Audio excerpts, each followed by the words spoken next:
Walang masama kung ikaw ay isang byuda o byudo at nagmahal ng mas bata sa iyo. Posibleng maging masaya at matagumpay ang inyong relasyon kahit may agwat sa edad. Pero may iilang hamon na maaring paghandaan sa hinarap. Halika at samahan niyo ako para sagutin ang mga katanungan na ito. At huwag niyong kalimutang mag-like at mag-share sa video na ito kung sakaling tingin niyo may kabuluhan ang mga sasabihin ko. Narito ang 10 posibleng hamon para sa inyo. Una, pagkakaiba ng antas ng buhay.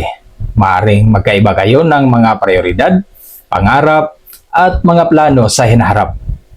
Ngayon pa lang, kailangan mong tanggapin ang mga bagay na ito.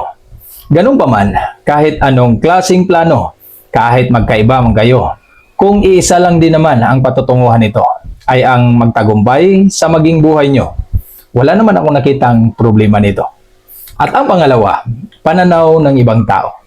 Posibleng may mga puna o panghuhusga mula sa pamilya, kaibigan o ibang tao. Alam kong matagal nyo nang alam ito. Pinapaalala ko lang para mas maging handa kayo kung mangyayari man ito sa inyo. At ang pangatlo, magkakaiba ng antas ng enerhiya. Habang tumatagal, maaring magkaiba ang inyong pangangailangan at kakayahang pisikal.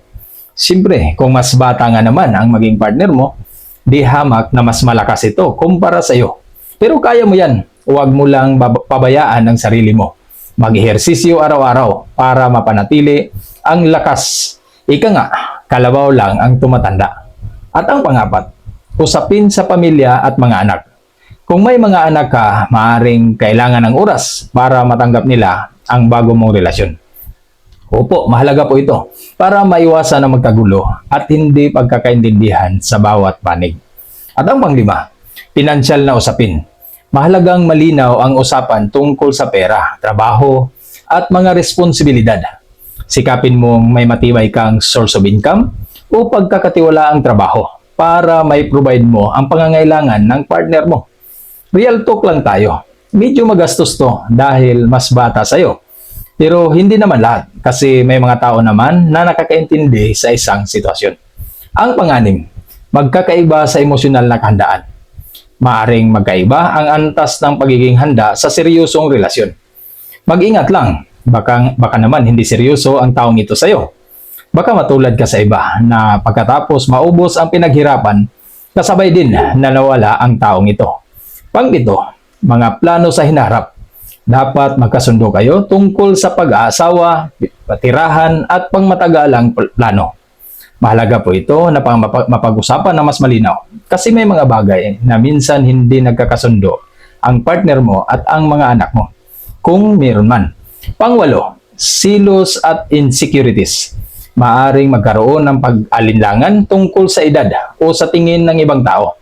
Posible ito pero hindi ito hadlang sa pagmamahal nyo. At siyempre, hindi maiwasang kung silos ang pag-uusapan, pero dapat handa ka sa mga bagay na ito. Siguraduhin mong makontrol ito para magtagumpay ang relasyon nyo. Huwag hayaang ang silos ang mangingibabaw sa pagsasama nyo. Lawakan ng isip at pangunawa. At ang pang-9, kalusugan habang tumatanda. Mahalagang mapag-usapan kung paano nyo alagaan ang isa't isa sa pagdaan ng panahon. Siyempre, mas may edad ka, kaya dapat may malinaw na usapan at preparasyon kung sakaling dumating na ang araw. Pang-10, pangako at katapatan. Ang pinakamatibay na pundasyon sa isang relasyon ay hindi edad, kundi respeto, tiwala at katapatan. Ang pinakamahalagang tanong ngayon, mahal ka ba niya ng tapat? Nirerespeto ka ba niya? At handa ba siyang samahan ka sa pangmatagalan? Kung oo ang sagot, hindi dapat maging hadlang ang edad, kundi ang kalidad ng relasyong mas mahalaga kaysa agwat ng edad.